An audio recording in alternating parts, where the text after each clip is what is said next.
2 minutes, let me take you to a place you are gonna want to see.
Join me and let me take you along to Mapanuepe Lake at San Marcelino, Zambales.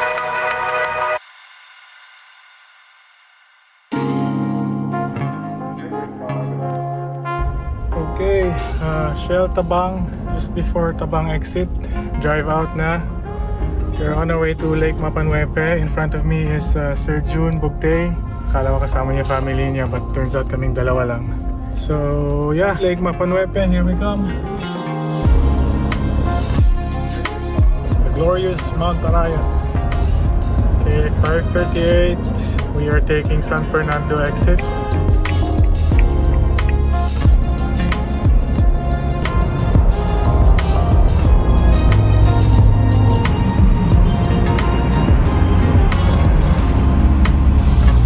We are now at San Marcelino. So, 7:44 a.m. Papunta na kami sa barangay. That's where we are gonna meet up with the guide and we go from there. Okay, these are our guides. Slow driving, it will take 30 minutes daw. We'll try to make it quick. That's our guide. Sir June, nasa likod ko na. Kasi alalay lang, he needs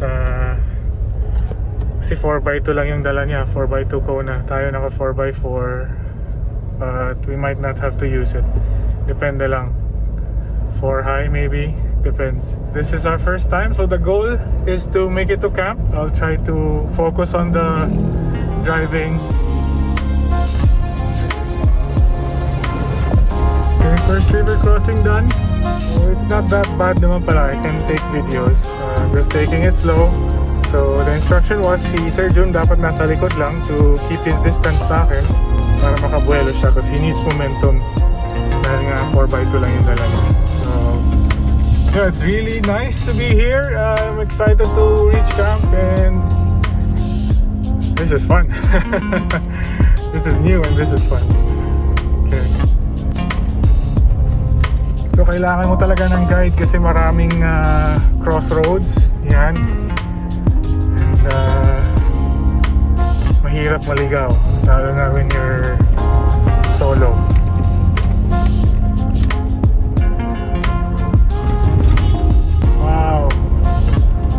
Place is something else. I think this is the real deal. Ang kakaiba na yung terrain. So this is I believe the challenge na talaga. At this point I think I'll have to focus on the road kasi kakaiba na siya. So medyo madulas na yung terrain. So I went to 4 high but mukhang hindi naman kailangan. Pero front wheel drive din kasi yung Kona. So I think that's an advantage, no? Kasi pag rear wheel, walang hatak sa harap yung mga SUV. So ang advantage ng front wheel is yun nga, yung hatak nasa harap. At high lang ako para safe tayo kasi mahirap pag ako yung napalakaw. Tour guide, medyo mabilis but constantly checking naman. Here is... Ito, challenging na to. Ground clearance. Bato. Okay, I'll just focus on the road. I keep saying that, but you know, the place is so nice. Parang it's a shame not to be able to document. Okay, so June, how are we doing? Okay, river crossing. Let's go. Where's momentum? They say you need momentum.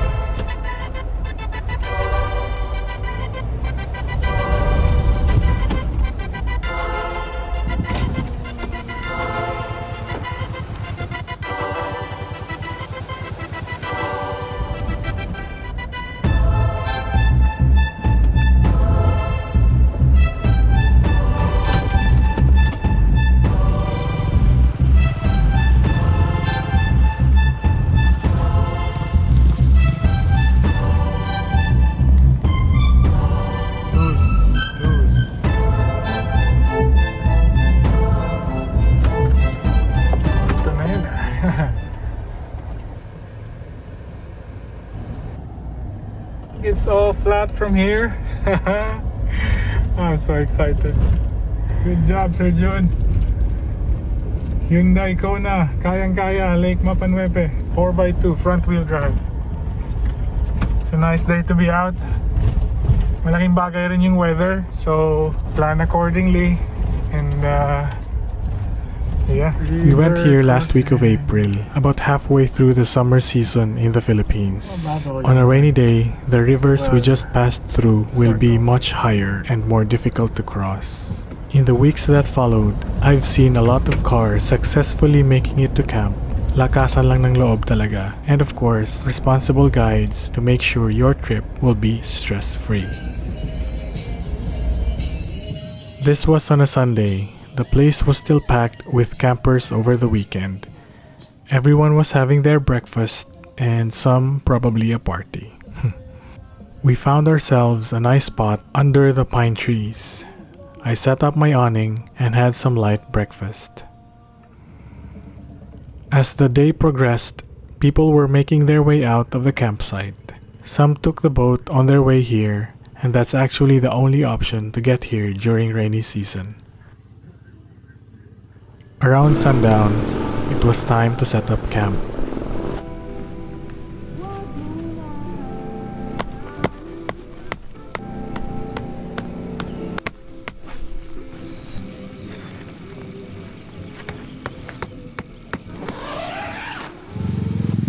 I really like this rack/table by Campingmoon.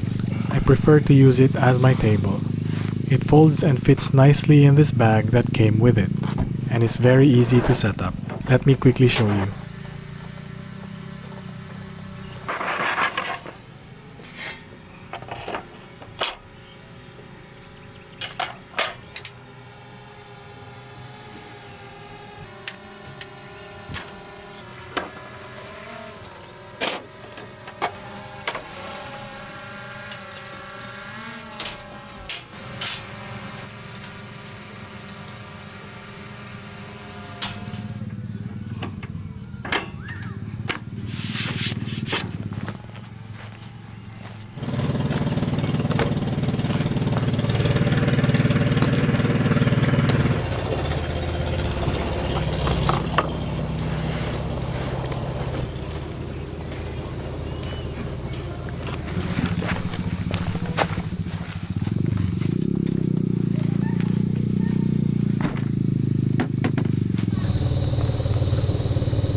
As the sun sets and darkness rolls in, the place grew quieter as the night falls. The noise from the crowd was slowly replaced by the sound of crickets, some frogs, and who knows what else. It's hard to ignore the story behind the place. what went down back in 1991 when Mount Pinatubo exploded. The struggle that the people in the area and its neighboring towns had to go through during and through the years of its aftermath. How this lake was formed over time and how it sunk an entire town. Sure, it's beautiful and all, but with it comes the price of people's lives due to the eruption and the damage to property. That's now part of history, and personally, it's good that we recognize history, respect it for what it is, honor those that came before us and what they went through. That to me is one way to progress as human beings. Recognize history, honor and respect the people and events that came before us. Then we move forward as best we can. Let's do our part to take care of the things that we are enjoying now, the great outdoors especially. Appreciate them for what they are, do what we can to preserve them, and inspire the next generation to be good stewards. We do not control what our kids will become when they grow older, but we can influence them through our actions. I do wish my kids are here with me on this trip, that I could share this scenery with my wife, take our pictures together. I do feel lonely when solo camping. However, I do believe that it is in our time of solitude that we become better versions of ourselves. After all, not everyone that is lost wants to be found. Sometimes, they just want to explore.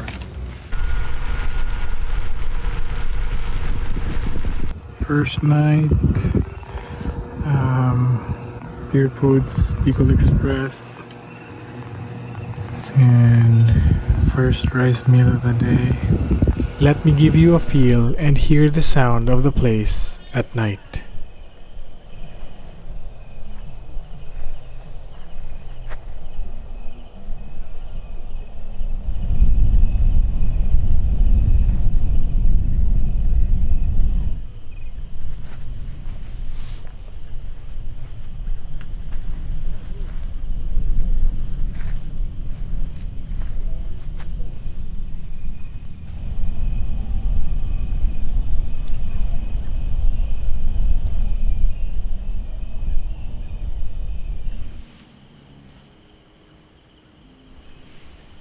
It was a cold morning the next day, and now let me share with you my vibe from that morning at the lake.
After having coffee and bread, we had to move and take shelter from the sun under these pine trees behind us. There, I set up my temporary shelter for the day, using my THOR storage boxes for a nice kitchen counter where I cooked and had lunch.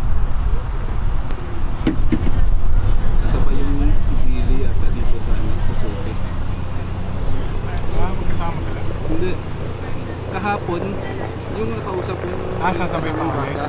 Nung pumasok sila, sumabay, kasabay nila yung pick up. Yung park dyan. Doon sila sumabay. Para may Face na ano. So ngayon, dito yata sa kaya pala yung tanong siya, yung oras sila. Okay.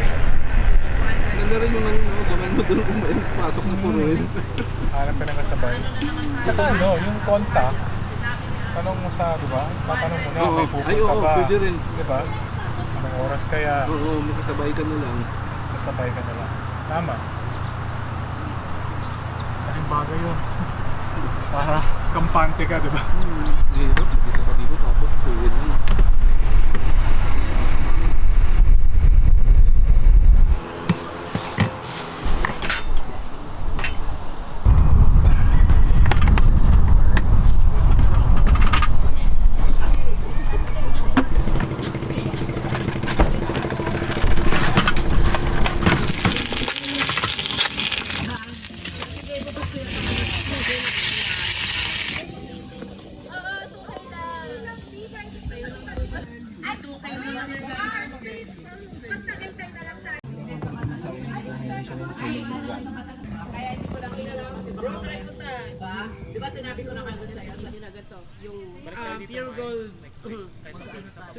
There is no signal at camp, so we contracted our guide to take us somewhere we could make a call to our family, just to say hello.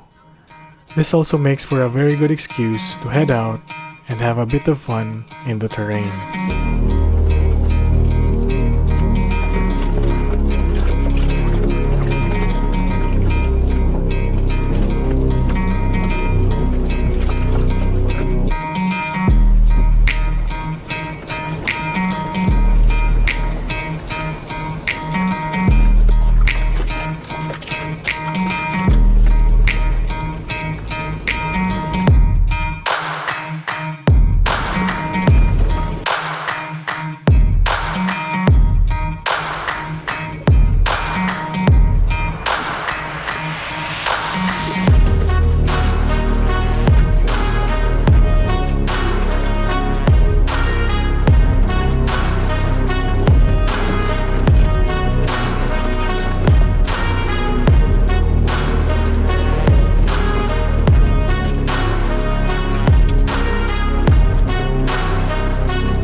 After having contacted our family and some good fun on the terrain, it was time to head back and set up for another night by the lake.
I do get caught up taking time-lapse and capturing videos, and sometimes I tend to forget may sinaing nga pala ako.